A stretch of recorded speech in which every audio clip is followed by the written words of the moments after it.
All right, hello biology. We are going to start going through notes for our next unit. And there's a couple different chapters that we're going to be putting together for this unit. And we're going to begin with chapter 2. Now I want you to open your biology notebook and put today's date and the title of our notes and discussion today. It's going to be very important that you take detailed notes as we go through this presentation because there's lots of important information in this unit that you're going to want to be able to reference back again and build upon your knowledge on. All right? So make sure you're taking really good notes. We're going to start talking about food and biochemistry and basically all of the building blocks of life. So to begin with, I want you to just think about, why is food really needed? Why do living things, including humans, need food? Well, food gives us energy to be able to do things throughout the day. It gives us vitamins to keep us healthy and to help us grow. And what's really happening is shown in this picture on the right. This is a simple model, and I'd like you to draw it. So if you need to, you can pause this video. I want you to draw this model because it's a very good explanation of what's really going on as far as why is food really needed.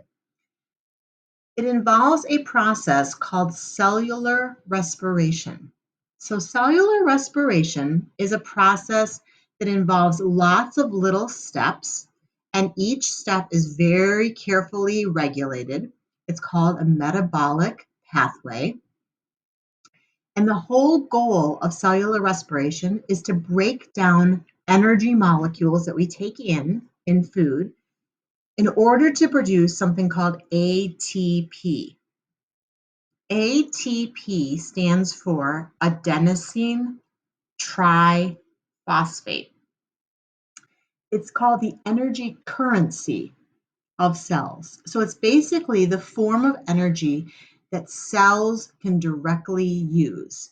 Because unfortunately, if we eat a cheeseburger, let's say, that cheeseburger, we can't shove it into our cells. We have to change the energy from a cheeseburger that we eat into a form of energy that our cells can use called ATP. So on the left-hand side of this model, you can see that there's lots of different forms of chemical energy. There's carbohydrates, there's fats, there's proteins, all in the foods that we eat. We take in those food molecules. And you can see we produce something called ATP through lots of little steps. And we use ATP in order to run our bodies, in order to run something called metabolism. That's how our body uses energy, all right?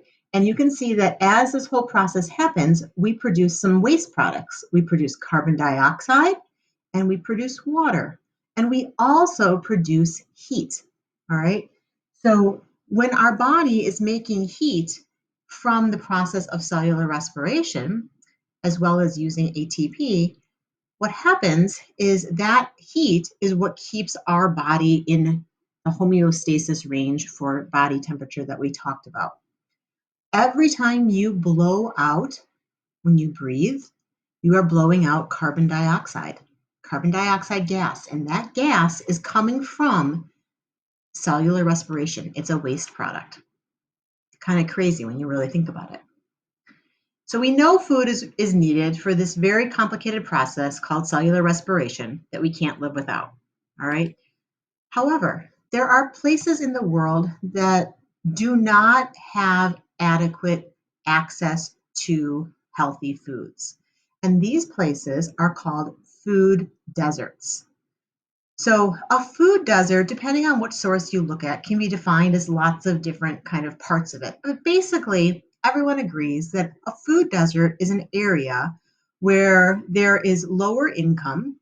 People overall are challenged with access to a vehicle, and they are challenged with proximity to a store. So that means that healthy foods, like in grocery stores or a supermarket, is very, very far away. Okay, so in an urban area, that means it's when 1/3 of the population lives more than a mile away from a large grocery store, or if we're talking about rural areas, it would be more than 10 miles away, all right? And lots of things like income and access to a vehicle and living close to a store can really impact somebody's ability to get healthy food, and that can have an impact on their health. And when COVID first began, and still even, lots of different challenges were created with COVID because individuals were not able to access healthy foods. People with disabilities or chronic illnesses, when transportation was limited, all these different things, all these different challenges from COVID have really impacted the ability to get healthy food. So, healthy food is absolutely important for so many reasons. So, people that do not have access to healthy food and just eat more junk food than healthy food, a lot of times gain weight, even children, even infants. People that eat more junk food than healthy food typically have higher rates of asthma, higher rates of allergies, higher inflammation, like swelling disorders, have higher blood pressure. It can lead to type 2 diabetes, which is when your blood sugar is too high. It can cause depression. It can cause anxiety, lots of different things. It can even cause heart attacks or strokes, or it can put you at a higher risk for cancer. It can cause teeth problems like dental caries and tooth decay where you get cavities. It can cause many, many different problems. So it's super important to have healthy food. So, what makes up our food? Well, you've kind of seen maybe the food pyramid before in school when you've talked about food groups. But basically, there are four different groups of building blocks that we get when we eat, and they're on the right hand side of the screen. The term macromolecule is important, all right? The prefix macro, the beginning of the word macro, means large.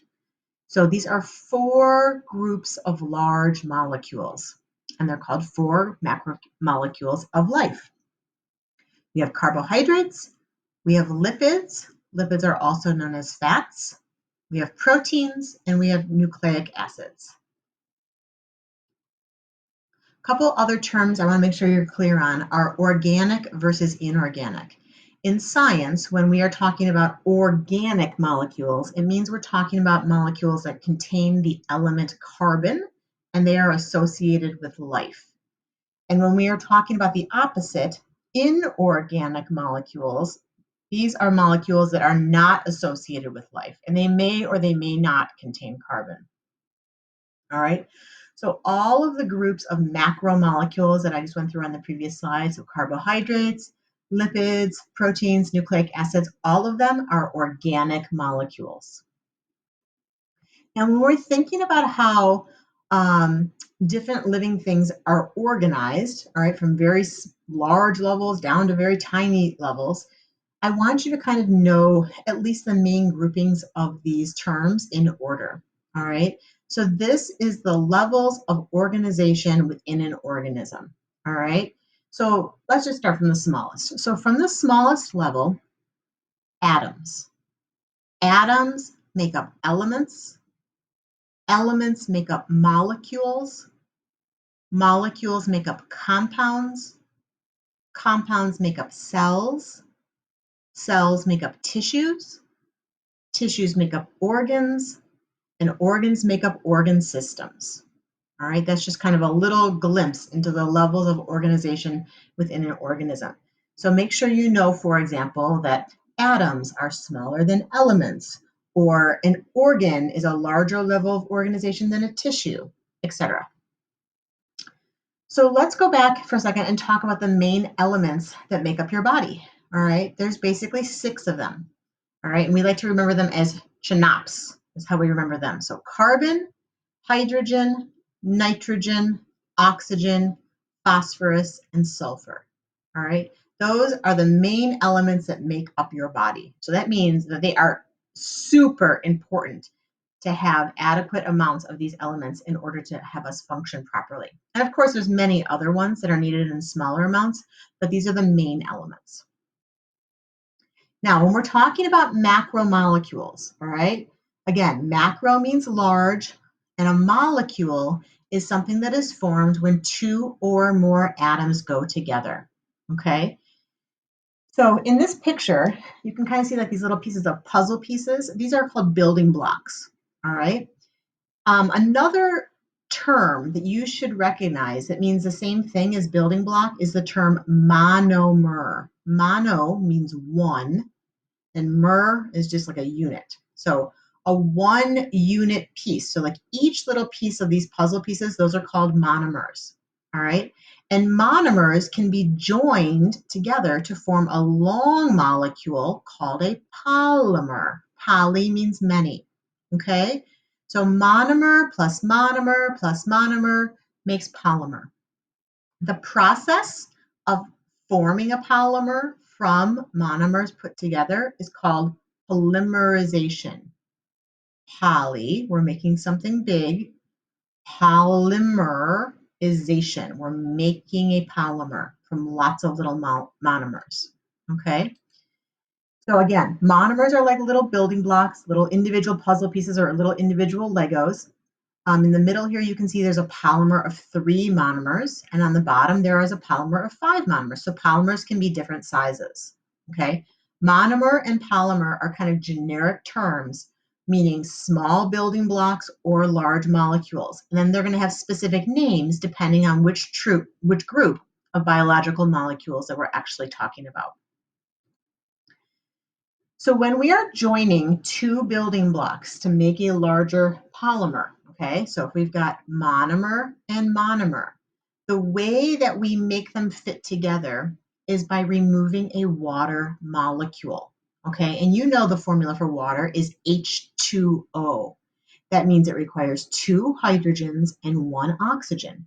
And so if you look at this first little diagram here in blue, you see that the first monomer has a little OH group hanging off the bottom, and so does the second monomer in reverse order, but there's still an O and an H. And in blue, they've shown you what's coming off. So we're going to take off 2 H's and an O, that's water, and then these little monomers are going to join hands here where the black O is.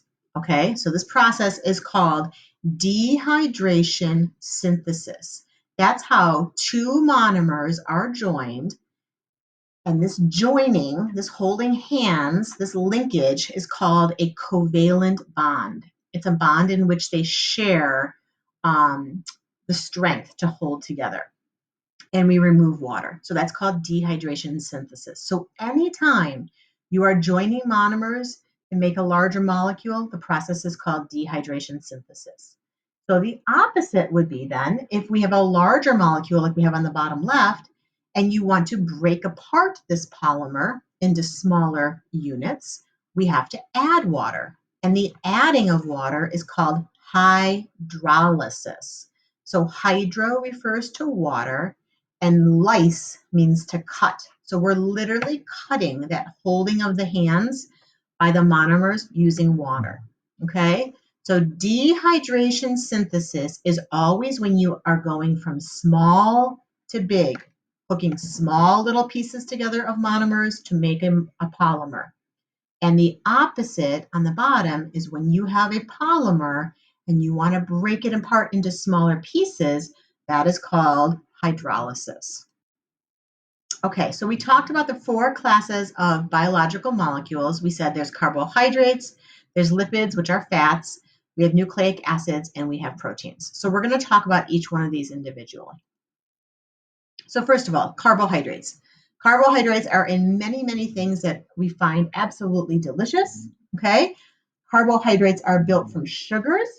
And so if you look at this picture here, these little blue pictures in the middle, these are monomers, all right? They're individual sugar molecules, and they're linked together to form a very large carbohydrate.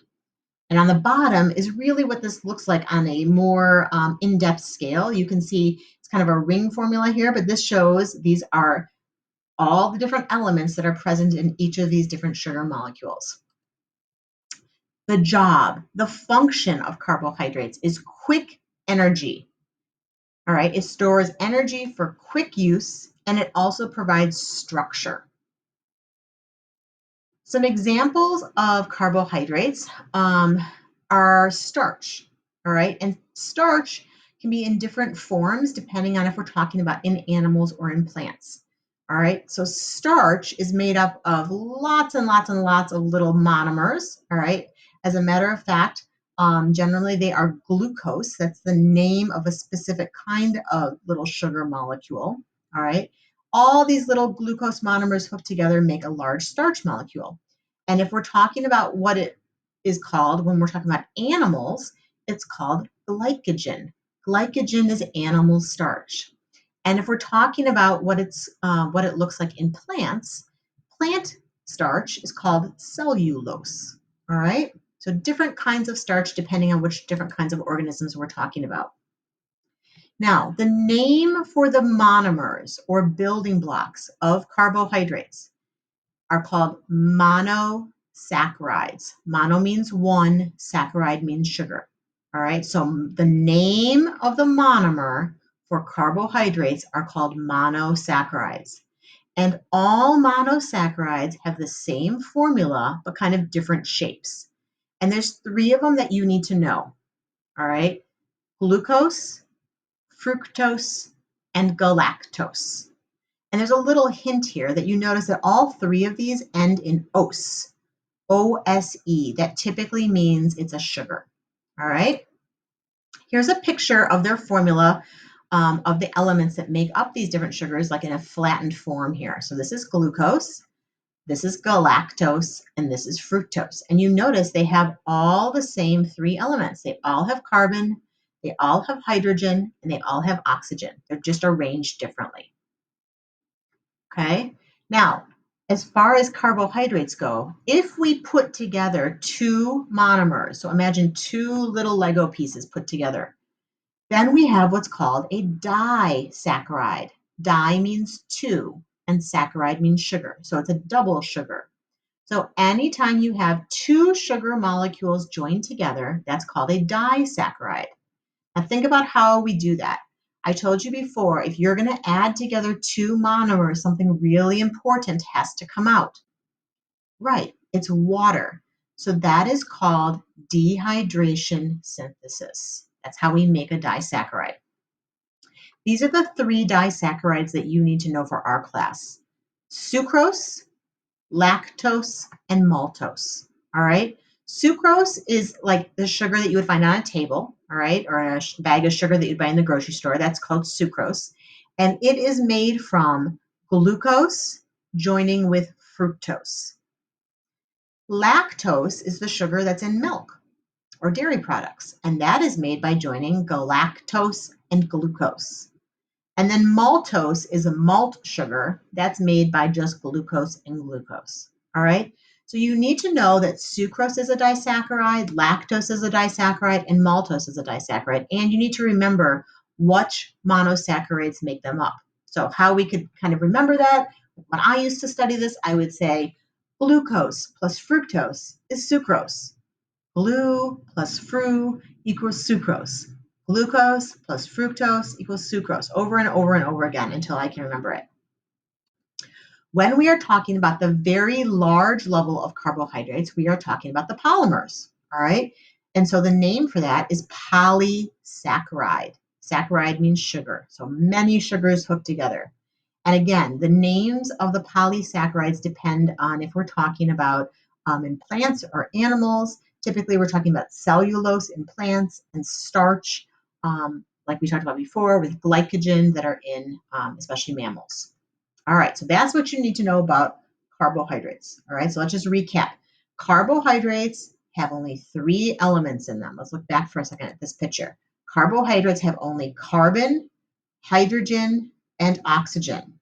The purpose of carbohydrates is quick energy. All right. The name of the building blocks for carbohydrates are called monosaccharides. And when you hook monosaccharide plus monosaccharide together, you get disaccharide. All right.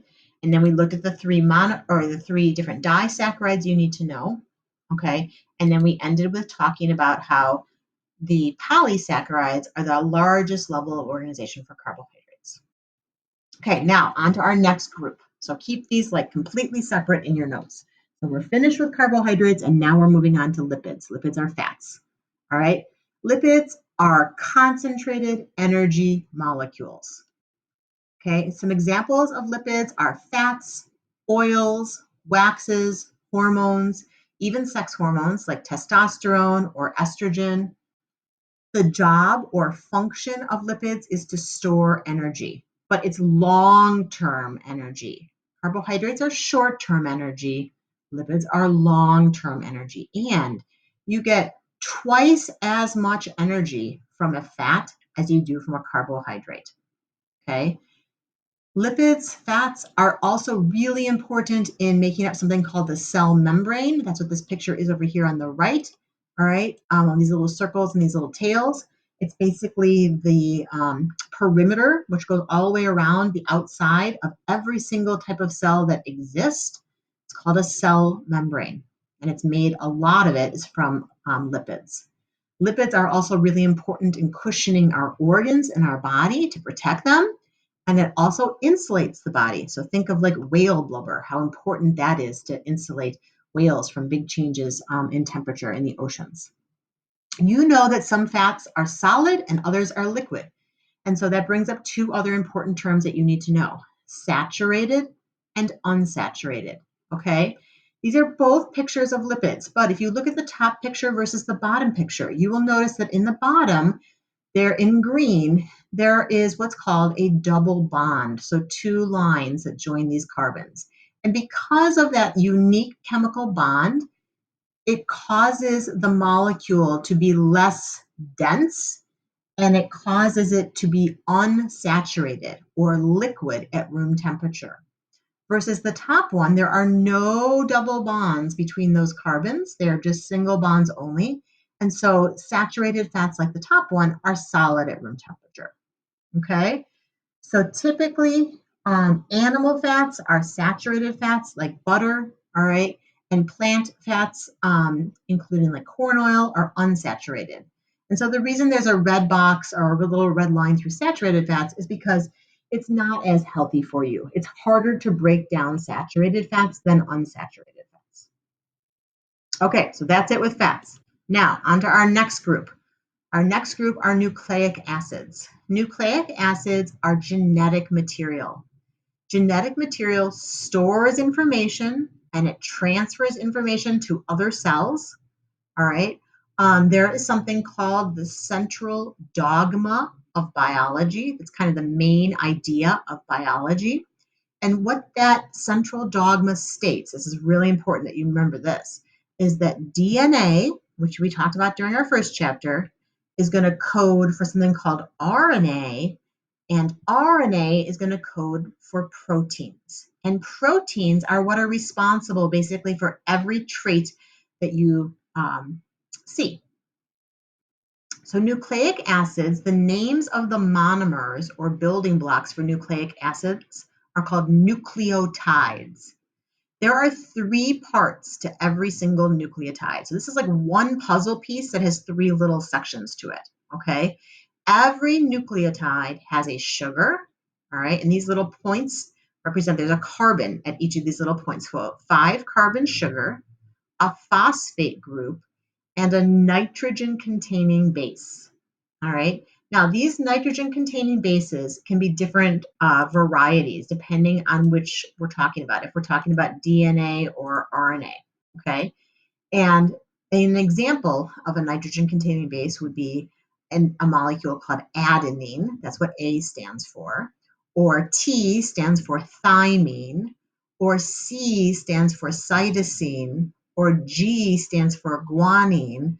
Or U stands for uracil. So these are all different varieties of specific kinds of nitrogen bases. All right.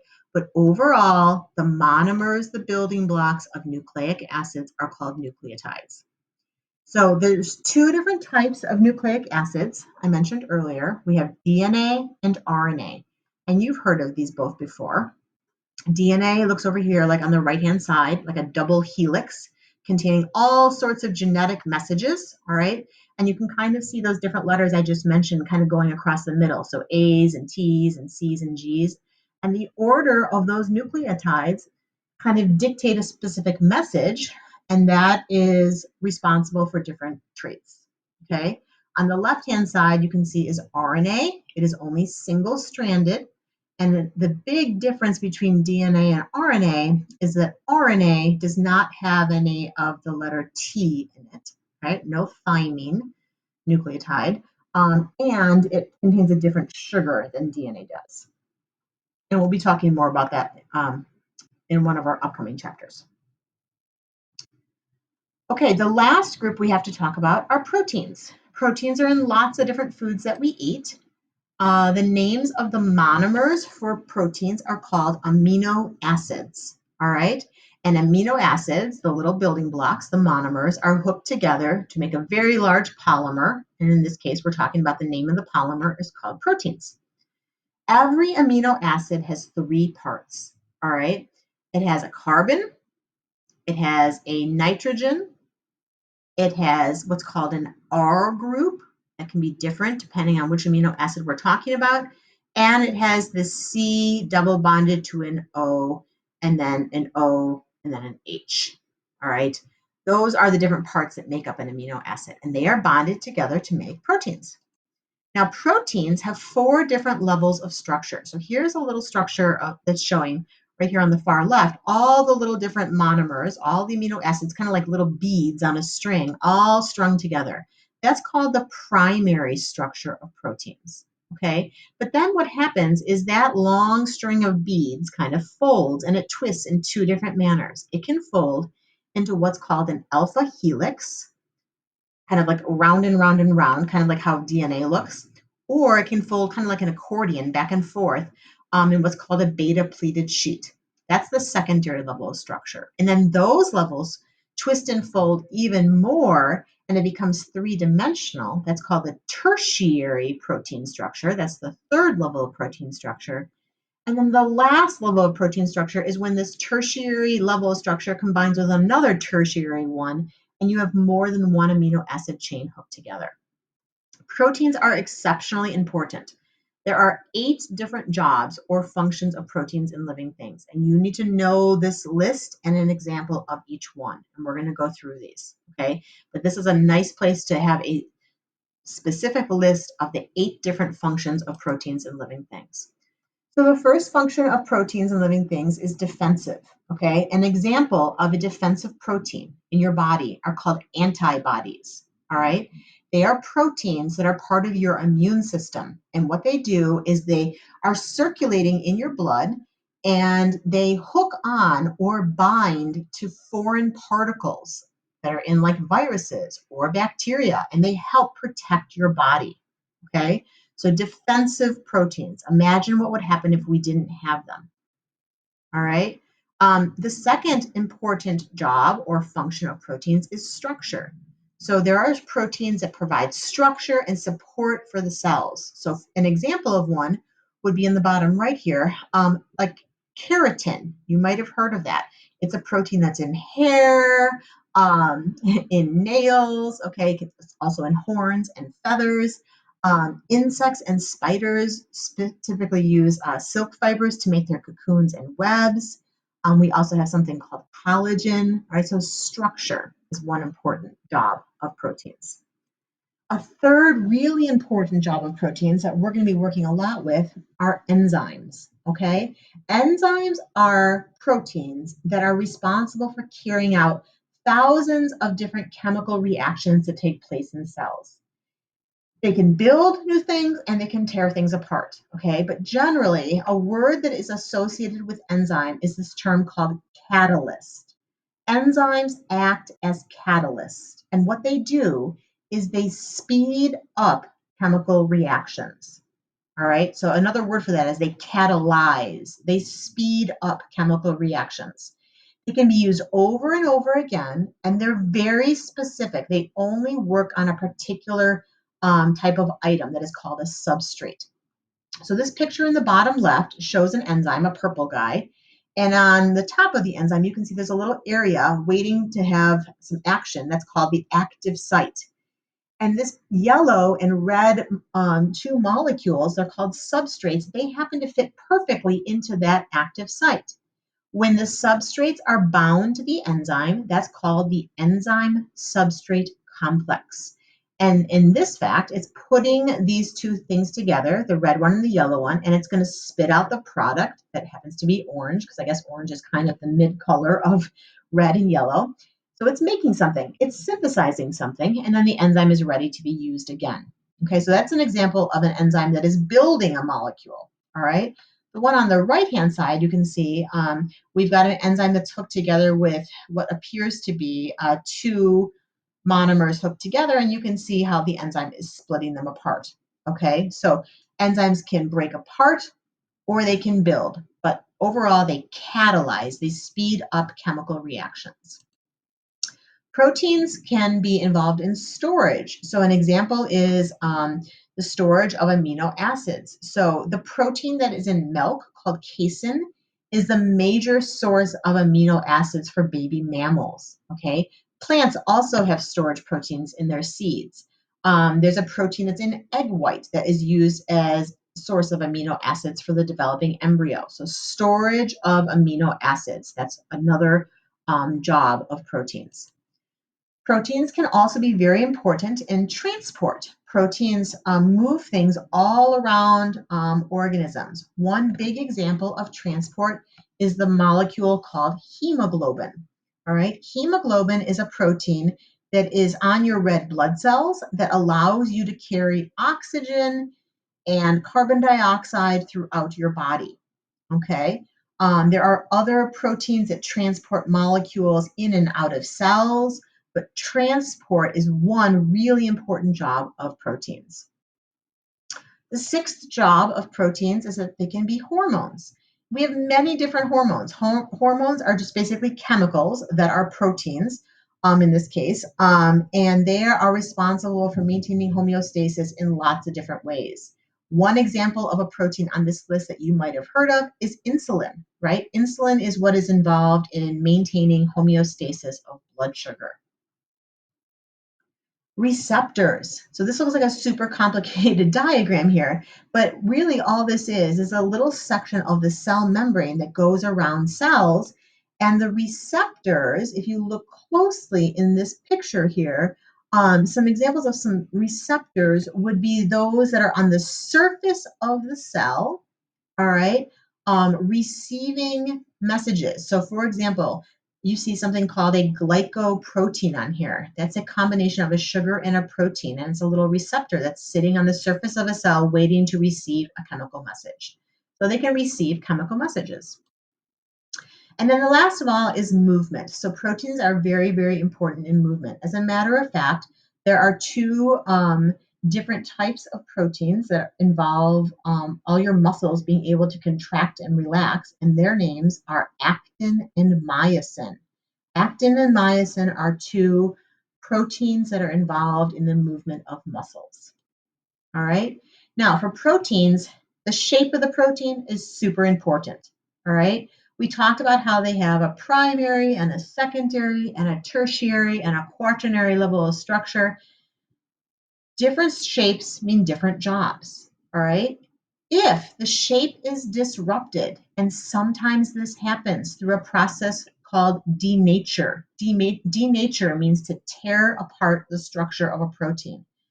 If certain things cause a protein to denature, then they're not able to do their job. So if structure is responsible for function, well, then if you disrupt the structure, you disrupt the function.